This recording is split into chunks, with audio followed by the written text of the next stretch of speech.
जम्मू कश्मीर में अरसे दराज से बिजली सार्फिन के पेंडिंग वाजिब अदा बिलों की अदायगी एक ऐसा मसला बन चुका है जिससे न सिर्फ महकमा बिजली के मुलाजमीन को सार्फिन से किराया वसूलने में परेशानी का सामना हुआ, बल्कि सार्फिन को भी हुकूमत की गैर अदायगी की वजह से कभी कनेक्शन कटिंग का सामना, कभी तंगी व परेशानी का सामना। ये सब एक तरफ तो दूसरी तरफ गरीबी की मार। अब सार्फिन से किस तरह बकाया जात हासिल किए जाए और सार्फिन को कैसे बिजली कटौती और दीगर परेशानियों से बचाया जाए। इंतज़ामिया ने जम्मू कश्मीर में एमनेस्टी स्कीम मुतारिफ करवाई। एमनेस्टी स्कीम एक ऐसी स्कीम है जिसके तहत Jammu Kashmir power development department PDD घरेलू सार्फिन को बिजली के बकाया जात की अदायगी में रिलीफ फराहम करती है, जिसके तहत वाजिबुल अदा रकम पर सूद और इजाफी चार्जेस की 100% छूट दी जाती है। ये स्कीम सबसे पहले सितंबर 2022 में नाफिज की गई थी और बाद में मार्च 2024 में पहली बार एक हुक्मनामे के तहत और अगस्त 2025 में दोबारा एक मजीद हुक्मनामे के तहत इसमें तोसी दी गई, जिसके तहत बकाया जात की अदायगी 31 मार्च 2024 तक मुमकिन हुई।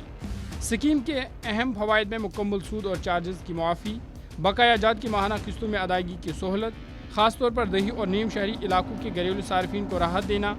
और कानूनी कार्रवाई, कनेक्शन मुनक़ता होने या बिजली एक्ट 2003 के तहत मुमकिन कानूनी सज़ाओं से बचाव शामिल है।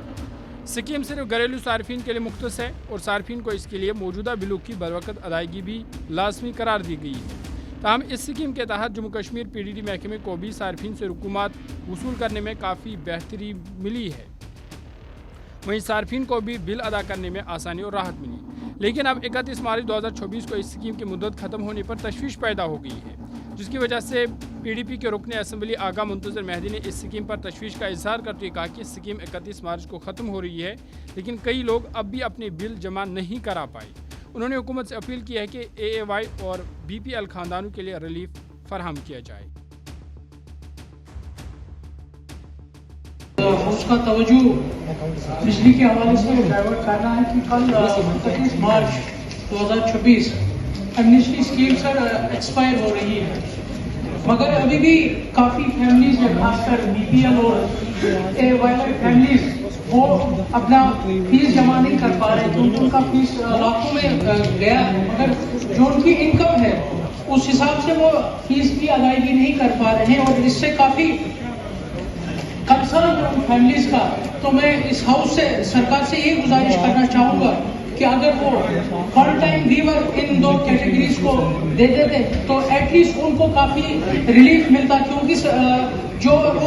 तरीक़ेकार इस वक्त बिजली महकमे ने लगाया है, चाहे कलेक्टिव पनिशमेंट हो, चाहे ट्रांसफार्मर लेके ले जाते हैं, इससे सब कन्फ्रंटेशन बढ़ती है और हॉस्टिलिटी बढ़ती है। मगर जो एम है डिपार्टमेंट का कि रेवेन्यू